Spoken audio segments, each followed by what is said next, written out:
ಎಲ್ಲರಿಗೂ ನಮಸ್ಕಾರ ಸ್ನೇಹಿತರೆ. ಇದೇ ತಿಂಗಳು ಅಂದರೆ ಫೆಬ್ರವರಿ 2026 ಈ ವರ್ಷದ ಮೊದಲ ಸೂರ್ಯಗ್ರಹಣವು ನಡೆಯುತ್ತಿದೆ. ಈ ವರ್ಷದ ಮೊದಲ ಸೂರ್ಯಗ್ರಹಣವು ತುಂಬ ವಿಶೇಷ ಹಾಗೂ ವಿಶಿಷ್ಟವಾಗಿದ್ದು ಅತ್ಯಂತ ಭಯಂಕರ ಪ್ರಭಾವ ಉಂಟು ಮಾಡಲಿದೆ. ಈ ಶಕ್ತಿಶಾಲಿ ಅಮಾವಾಸ್ಯೆಯ ದಿನ ನಿಮ್ಮ ಮನೆಯಲ್ಲಿ ಗಂಡು ಮಕ್ಕಳಿದ್ದರೆ ಈ ಪರಿಹಾರವನ್ನು ತಪ್ಪದೆ ಮಾಡಿ. ಅದಕ್ಕೂ ಮುನ್ನ ನೀವೇನಾದರೂ ನಮ್ಮ ಚಾನಲ್ನ ಹೊಸದಾಗಿ ನೋಡ್ತಾ ಇದ್ದರೆ ಸಬ್ಸ್ಕ್ರೈಬ್ ಮಾಡಿ, ಪಕ್ಕದಲ್ಲಿ ಕಾಣೋ ಬೆಲ್ ಐಕನ್ನ ಕ್ಲಿಕ್ ಮಾಡಿ. ಗಂಡು ಮಕ್ಕಳನ್ನು ಹೊಂದಿರುವ ಪೋಷಕರಿಗೆ ಒಂದು ಎಚ್ಚರಿಕೆಯ ಸಂದೇಶವನ್ನು ಹೊತ್ತು ತರುತ್ತಿದೆ. ಈ ಜ್ಯೋತಿಷ್ಯದ ಶಾಸ್ತ್ರದ ಪ್ರಸಿದ್ಧ ಸಿದ್ಧಾಂತಿಗಳು ಮತ್ತು ಪಂಚಾಂಗದ ಲೆಕ್ಕಾಚಾರದ ಪ್ರಕಾರ ಅನಿರೀಕ್ಷಿತ ಅಪಘಾತಗಳು ಸಂಭವಿಸುವ ಗಂಡಾಂತರವಿದೆ ಎಂದು ಶಾಸ್ತ್ರಗಳು ಎಚ್ಚರಿಸುತ್ತಿವೆ. ಈ ಭಯಾನಕ ದೋಷವನ್ನು ನಿವಾರಿಸಿ ನಿಮ್ಮ ಮಕ್ಕಳನ್ನು ರಕ್ಷಿಸಲು ಪ್ರತಿಯೊಬ್ಬ ತಾಯಿಯು ಈ ಅಮಾವಾಸ್ಯೆಯ ದಿನದಂದು ಈ ವಿಶೇಷವಾದ ಪರಿಹಾರವನ್ನು ಮಾಡುವುದು ಅತ್ಯಗತ್ಯವಾಗಿದೆ. ಪರಿಹಾರವನ್ನು ಮಾಡುವ ವಿಧಾನ ಮತ್ತು ಸಮಯದ ಬಗ್ಗೆ ಈಗ ವಿವರವಾಗಿ ತಿಳಿಯೋಣ. ಈ ಅಮಾವಾಸ್ಯೆಯ ದಿನದಂದು ಬೆಳಿಗ್ಗೆ 5ರಿಂದ 7 ಗಂಟೆಯ ಒಳಗೆ ಅಥವಾ ಸಂಜೆ 6ರಿಂದ 8 ಗಂಟೆಯ ಸಂಧ್ಯಾ ಸಮಯದಲ್ಲಿ ಮಾಡಬೇಕು. ಈ ಶಕ್ತಿಯುತ ಪರಿಹಾರಕ್ಕಾಗಿ ಮೊದಲು ಒಂದು ಶುದ್ಧವಾದ ತಾಮ್ರದ ಚೊಂಬನ್ನು ತೆಗೆದುಕೊಳ್ಳಿ. ತಾಮ್ರದ ಲೋಹವು ನಕಾರಾತ್ಮಕ ತರಂಗಗಳನ್ನು ಹೀರಿಕೊಳ್ಳುವ ಶಕ್ತಿಯನ್ನು ಹೊಂದಿರುತ್ತದೆ.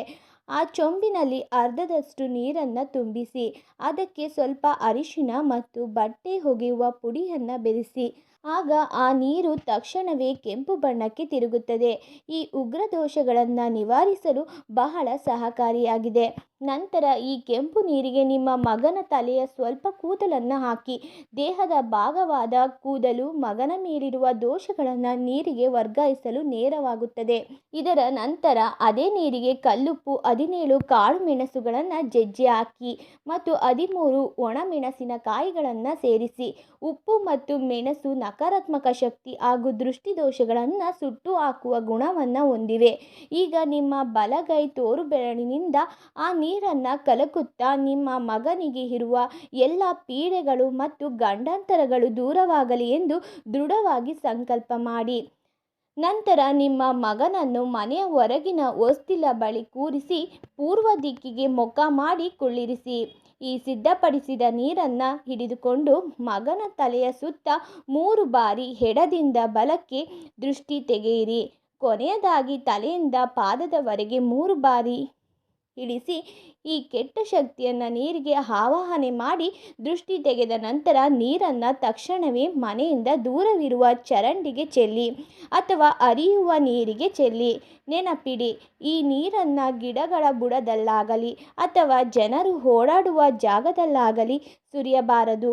ಈ ನೀರನ್ನು ಸುರಿದ ನಂತರ ಹಿಂದಿರುಗಿ ನೋಡದೆ ಮನೆಗೆ ಬಂದು ಕೈಕಾಲುಗಳನ್ನು ಸ್ವಚ್ಛವಾಗಿ ತೊಳೆದುಕೊಳ್ಳಿ. ನಿಮ್ಮ ಮನೆಯಲ್ಲಿ ಎಷ್ಟು ಗಂಡು ಮಕ್ಕಳಿದ್ದಾರೋ ಅಷ್ಟು ಜನರಿಗೂ ಪ್ರತ್ಯೇಕವಾಗಿ ಇದೇ ರೀತಿ ಪರಿಹಾರವನ್ನು ಈ ಅಮಾವಾಸ್ಯೆಯ ದಿನ ಮಾಡಿದ್ದೇ ಆದಲ್ಲಿ ನಿಮ್ಮ ಮಕ್ಕಳಿಗೆ ಇರುವ ಎಲ್ಲ ದೋಷಗಳು ಕೂಡ ನಿವಾರಣೆಯಾಗುತ್ತದೆ. ಮಾಡುವುದು ಬಹಳ ಮುಖ್ಯ. ಒಂದು ವೇಳೆ ಮಕ್ಕಳು ವಿದೇಶದಲ್ಲಿ ಅಥವಾ ಹಾಸ್ಟೆಲ್ನಲ್ಲಿ ಇದ್ದರೆ ಅವರ ಭಾವಚಿತ್ರಕ್ಕೆ ದೃಷ್ಟಿ ತೆಗೆದು ಈ ಕಾರ್ಯವನ್ನು ಪೂರೈಸಬಹುದು. ತಾಯಿಯ ಮಮತೆಯಿಂದ ಮಾಡುವ ಈ ಪುಟ್ಟ ಕೆಲಸವು ಮಗುವಿಗೆ ರಕ್ಷಣಾ ಕವಚವಾಗಿ ಕಾರ್ಯನಿರ್ವಹಿಸುತ್ತದೆ. ಅಮಾವಾಸ್ಯೆಯ ದಿನದಂದು ಈ ಚಿಕ್ಕ ಪರಿಹಾರವನ್ನು ನೀವು ಮಾಡಿದ್ದೇ ಆದಲ್ಲಿ ನಿಮ್ಮ ಮಗುವಿಗೆ ಆಯಸ್ಸು ಹಾಗೂ ದೃಷ್ಟಿ ದೋಷಗಳು ನಿವಾರಣೆಯಾಗುತ್ತದೆ ಹಾಗೂ ವಿದ್ಯಾಭ್ಯಾಸದಲ್ಲಿ ಗಮನವನ್ನು ಕೊಡುತ್ತಾರೆ. ಈ ಮಾಹಿತಿ ನಿಮಗೆಲ್ಲ ಇಷ್ಟ ಆಗಿದ್ದರೆ ಚಾನಲ್ಗೆ ಸಬ್ಸ್ಕ್ರೈಬ್ ಮಾಡಿ, ವಿಡಿಯೋನ ಎಲ್ಲ ಕಡೆ ಶೇರ್ ಮಾಡಿ. ಧನ್ಯವಾದಗಳು.